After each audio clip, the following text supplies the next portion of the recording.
Hi everyone, David Maley here. Today we're going to do something really exciting and interesting. What we're going to do is I'm going to show you how to forecast in Power BI with some really cool data. We're going to forecast on DogeCoin.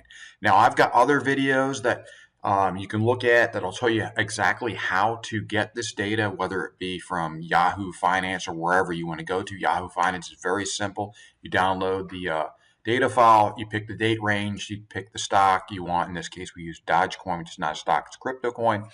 In any case, we got year-to-date information. As you look here, I've got from January on up to, well, it ends here in October 10th, I believe, or October 12th, something like that, is the last date that I have in here.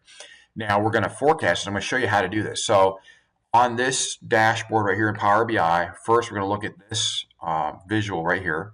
Put it back down, it slipped up. As you notice, when I click on it, it shows this grayed out. It's a line chart.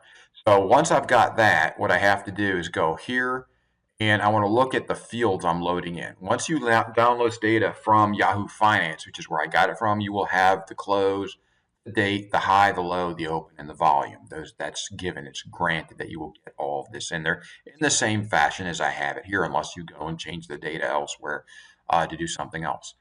So with that data, once I have that in here, you'll see you have an axis, which your axis is the date. Okay, and you make sure that when you click it, you pick a date for it. You'll see there's a date hierarchy. You don't want that. Select date. Then once you have that, you've got your legend. In this case, I didn't use the legend. So it's blank. I could. I don't have anything I really want to show in the legend. If I had this broken out into if I added a couple of different types, Dogecoin versus Bitcoin versus something else, then I could do that. You can see between the different things. So you got legend, values is going to be your close. You could pick the open, but why would you want that? You want to see what it closed at the end of the day. What was the actual ending price for that day? And there's no secondary values, no small multiples, no tooltips. I made it very simple. That's all I did. Once you put that in there, you get a graph that looks like this. If this is the day that you're picking Dogecoin for year to date. Then once you have that in there, you go to this. So from here, fields. Format is just, I can change the colors, I can change the box, I can do all kinds of stuff like that. Into this guy right here called analytics. If you click on this, based on your data, you should be able to see a trend line, and you will also see in here a forecast portion, which is right here. So once you have forecast, you want to create a forecast, which is very simple, just select it. And then once you're in here, you want to have your forecast length, how many days. So in this case, because I've got day in here, when I pick 30, it's going to give me 30 days. It's going to give me a month of forecast, 30 points. I could pick 180 days for 6 months. I could pick whatever I want. And below that, you've got, trying to flip this a little slower so you see it, ignore last. Well, that's if you want to ignore some points, like if there's a big run up that happened or something like that, you could do that. Your confidence interval, you want to have a high confidence interval. You can select, differently. I picked 90%. You want to pick at least 85, 90% for your confidence interval. Okay. And click in here. And I picked 90%. Then your seasonality. Now, it looks high, right? I picked 47. I could pick anything. What you have to understand is, what is seasonality? Seasonality is all of the adverse events, the outliers, the things like weather, that things like holidays and bad traffic days that are really significant, where like there's something is stopped up, a port is closed, anything that happens that could impact your data. So in this case, you're going to have a high number. Now, it's subjective to you. Is it going to be, this is using exponential smoothing in here, is what they use behind the scenes. It doesn't tell you that here, but that's what they use in their in Power BI for this simple forecasting. And if I use 47, look at this. This is the forecast I get once I put it in there. And as you see here, October 17th, which today is October 17th, let's see what it says. There it is. 17th is about 0.23, right? And if you look right here, the current price is actually 0.23, so it's pretty close. That's not bad, that one there. But watch the difference. If I change this to 46, let's look at the difference there. Let's go and apply it. Right down here, you have to hit apply. And look at the difference. So now October 17th is way off because I see it needs to be 0.37.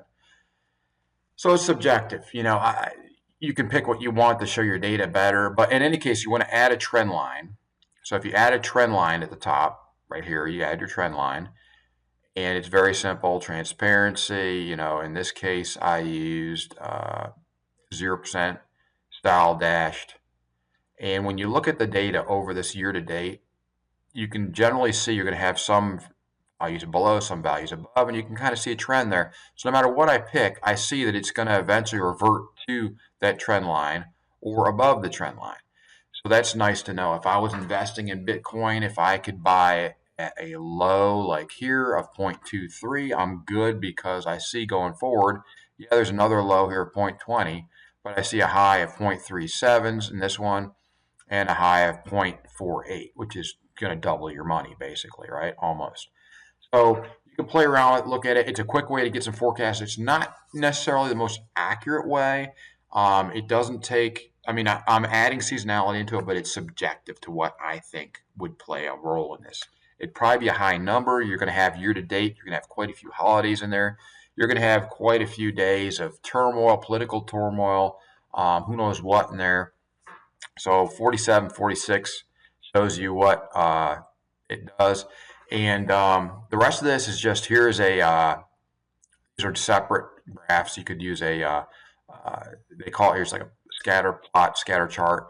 And here I did the average of the close and the average of the volume. And that's important to know because if you look at it, when the closing price is high, right, and the trading volume is very high, see how it goes? The trading volume goes down as the price goes down. People tend to hold on to it. People tend to, a lot of it's right here at lower volume and between 0.0 and, which would be like 0.008 or something like that, and 0.4. There's a lot of activity there.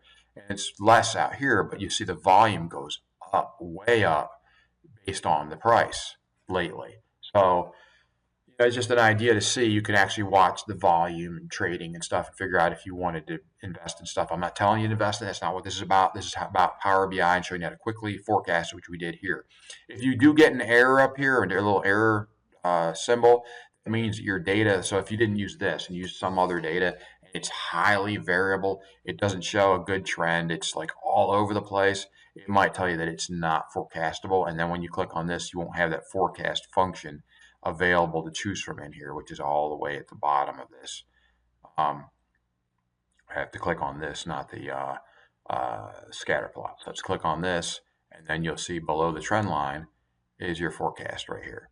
So you won't see that forecast option if it's bad data. Well, I hope you found this interesting and informational. It's just a quick way to graph and give some meaning to your data and possibly forecast and see what is the trend on it. What is it trending? What is the forecast?